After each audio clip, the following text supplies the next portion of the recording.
ভালকে গৰম দিন নাহাতে জিহে গৰম পছি জুন জুলাইত তো চাগে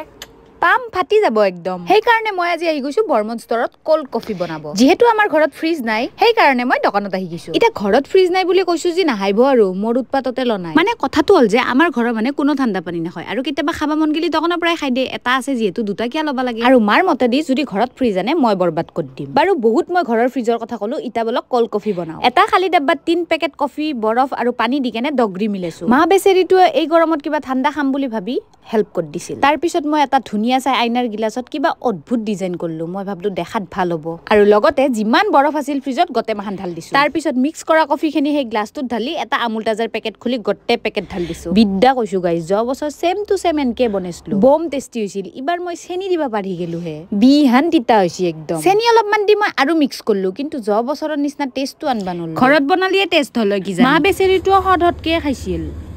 ঐ তই দোকানৰ বস্তু মাহা ধ্বংস কৰিলে অলপ বুলি কৈছো 200ত কাম ফাটে দিম ভালে তো হৈছে ই তো হট পাব কাৰণ যোৱা বছৰ ইয়াক মই বনাই খোৱা নাছিলো